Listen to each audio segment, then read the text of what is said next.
चलिए सवाल में ध्यान दीजिएगा। तो आज जो है हम लोग एक्सरसाइज 9.3 के क्वेश्चन नंबर 14, 15 और 16 देखेंगे। ठीक है 14 नंबर ध्यान दीजिए, कह रहा है कि आकृति 9.28 में, अब बतिया मत आकृति, हाँ 14, 15, 16 देखेंगे। ठीक है आकृति 9.28 में एपी समांतर बीक्यू समांतर सीआर है, यानी आपको जो है हाई हाई हाई तीनों कथी दिले है, समांतर दे दिया है। ठीक है ना, अब तीनों समांतर है तो आगे क्या, तो आगे कह रहा है कि सही बोले है ना, एपी उसके बाद देखिए तो हम गलती बोल दिए लगता है, एपी उसके बाद बी क्यू ना, सही है, उसके बाद सी आर, सही है से। तो सिद्ध कीजिए कि एरिया आपका थी ए क्यू सी, एरिया आपका थी ए क्यू सी, यानी बड़का त्रिभुज बराबर है एरिया आपका थी पी बी आर के, पी बी आर के, यानी ई वाला त्रिभुज के। चलिए हम लोग क्या लिखे हैं देखिए, तो बुआ दिख रहा है ना, हाँ। चलो इधर इधर ध्यान दो, दिया है जो मतलब जो देले था समांतर लिख दिया हमने, तो सिद्ध करना है कि एरिया फलानवा, तो एपी समांतर बीक्यू दे दिया है, तो एक ही आधार बीक्यू, एक ही आधार तथा एक ही समांतर रेखा एपी समांतर बीक्यू के बीच त्रिभुज कोण ए बी क्यू तथा त्रिभुज कथी और त्रिभुज कथी पीबी क्यू स्थित है, दोनों का क्षेत्रफल कथी होगा बराबर। हम लोग जानते हैं कि एक ही आधार एक ही समांतर रेखा के बीच में स्थित त्रिभुज जो होता है उसका क्षेत्रफल कथी होता है बराबर। फिगर में देख सकते हैं आप कि ए बी क्यू इसके लिए आधार कथी बी क्यू है, फिर पी बी क्यू इसके लिए भी आधार कथी है बी क्यू है, और हाई हाई समांतर है, तो एक ही आधार और एक ही समांतर के बीच में जब स्थित रहता है तो उसका क्षेत्रफल क्या होता है बराबर हो जाता है। बोले कोई दिक्कत? चलिए अब यहाँ पे हम लोग समझेंगे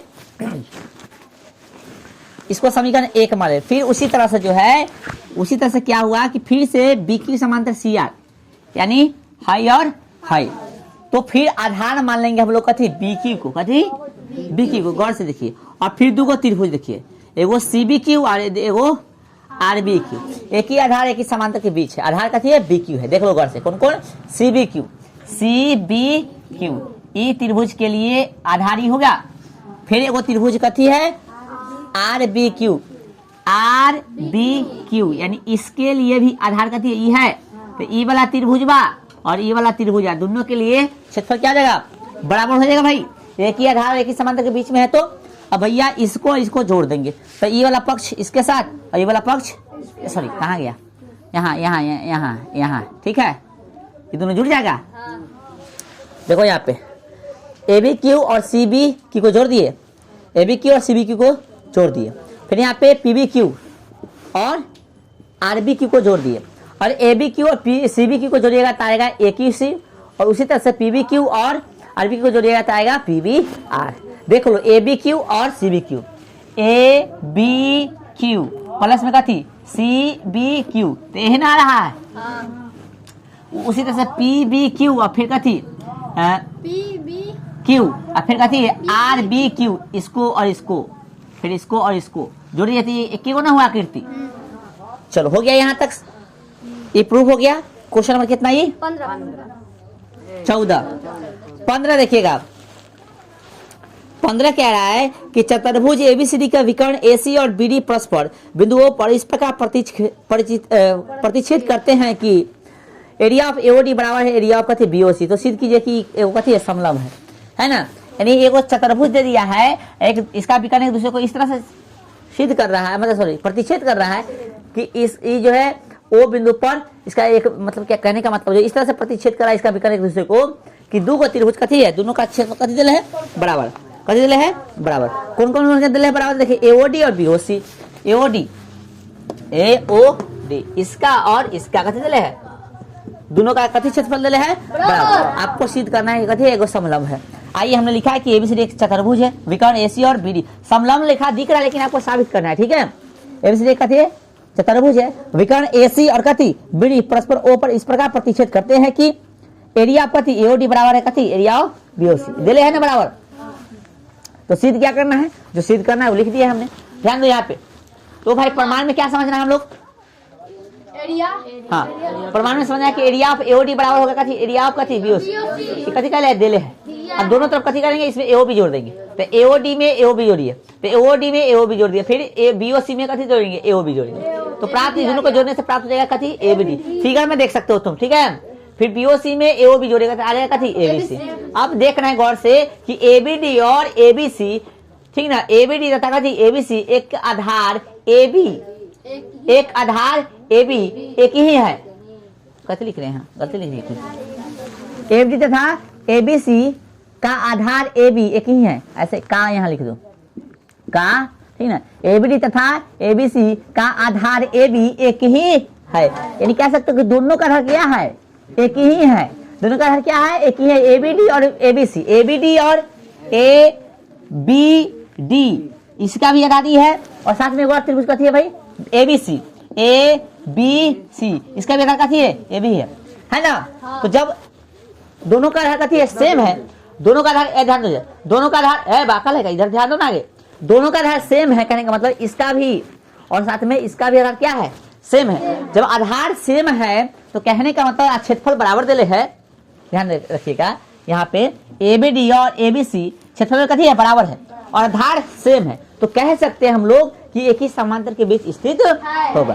तो कह सकते हैं दोनों त्रिभुज एक ही समांतर रेखाओं के बीच स्थित है। कौन समांतर तो ये भी समांतर डीसी। तो हम लोग जानते हैं किसी भी चतुर्भुज में एक युग्म कथी है समांतर चल रहा है तो उसको हम लोग समलंब कह सकते हैं। इसलिए एबीसीडी चाहे आता बोल सकते हो एबीसीडी कथी है वो समलंब चतुर्भुज है। ठीक है चलो भाई एक और क्वेश्चन है ठीक है एक और क्वेश्चन देख लो उसको जल्दी से जल्दी। चलिए समझ में ध्यान दीजिएगा क्वेश्चन नंबर हम लोग जो है लास्ट देखेंगे 16 नंबर ठीक है। चलिए कह रहा है कि एरिया ऑफ कथी सॉरी आकृति कितना 9.29 में एरिया ऑफ डीआरसी बराबर है एरिया ऑफ कथी डीपीसी और साथ में एरिया ऑफ बीडीपी बराबर है कथी एरिया ऑफ एआरसी। तो दर्शाइए कि दोनों चतुर्भुज एबीसीडी और कथी डीसीपीआर समलंब है राइट। चलिए तो हमने क्या किया है लिख दिया है कि दिया है इसका क्षेत्रफल और इसका क्षेत्रफल कथी है बराबर है तो सिद्ध करना है कथी ई और ई दोनों समलंब होगा ठीक है। प्रमाण में क्या देखे हैं देखिए क्या लिखे हैं देखिए गौर से जो पहले दिले था डीआरसी और साथ में कथी डीपीसी दिख रहा है ये वाला इसको लिख दी कथी है दिले है और गौर से देखिए डीआरसी और कथी डीपीसी दोनों एक ही था डीसी पर स्थित है कि नहीं और दोनों त्रिभुजों का क्षेत्रफल भी कथी है बराबर है। गौर से देखो डीसी दोनों के लिए आधार है कि नहीं गौर से देखिए डीआरसी और कथी डीपीसी डीआरसी यानी ये वाला फिर डीपीसी दोनों के लिए आधार ही है। जब दोनों का आधार सेम है और क्षेत्रफल भी बराबर है तो हम कह सकते हैं कि कथी होगा समांतर यानी एक कह सकते हैं कि ये दोनों जो है जब क्षेत्रफल में बराबर है दोनों का आधार भी सेम है इसलिए दोनों जो है एक ही समांतर रेखा मतलब सेम समांतर रेखाओं के बीच में स्थित होगा। अर्थात कह सकते हैं कि डीसी समांतर कथी हो गया आरपी यानी डीसी समांतर जो है आरपी हो गया यानी ई कथी हो गया समलंब हो गया।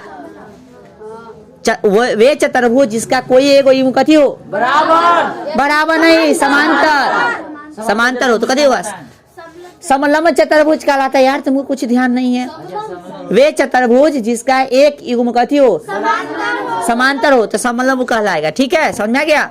आइए फिर आगे देखिए तो ये प्रूफ हो गया समझ आ रहा है। आगे देखिए एरिया ऑफ बीडीपी और एरिया ऑफ कथी एआरसी दिले है तो इसको लिख दिया है समीकरण इसको एक और साथ में डीपीसी और डीआरसी भी दिले था इसको समीकरण 2। अब एक में से 2 घटा ली गौर से देखिए बीडीपी में से डीपीसी घटा लिए इधर एआरसी में से डीआरसी घटा लिए यानी लेफ्ट से घटा राइट से तो क्या आया भाई बीडीसी आया और एडीसी आया। बीडीसी और एडीसी दोनों का सेम आधार डीसी है कथी बीडीसी देखो बीडीसी इसके लिए भी आधार कथी है डीसी है और फिर अगला कथी है कहने है त्रिभुज कहने गया हो हाँ एडीसी यानी इसके लिए भी आधार कथी है डीसी है और फिर क्षेत्रफल में कथी है बराबर है तो लिखे बीडीसी तथा एडीसी दोनों का एक ही आधार डीसी है तथा दोनों का क्षेत्रफल भी कथी है बराबर है दोनों का क्षेत्रफल भी बराबर है इसलिए दोनों त्रिभुज एक ही समांतर रेखाओं के बीच स्थित होगा यानी कहने का मतलब ई और ई कथी हो गया समांतर हो गया। अब समांतर हो गया तो कथी हो गया समलंब चतुर्भुज हो गया। इस तरह से हम लोग जो है 9वां चैप्टर जो है आज कथी कर दिए समाप्त कर दिए हैं ठीक ना कर लिए ना। अब जो है नेक्स्ट क्लास में हम लोग वृत्त पढ़ेंगे कथी पढ़ेंगे हाँ तो आप लोग ध्यान से इसको रिवाइज करते रहेगा। वृत्त कल स्टार्ट करेंगे हम लोग।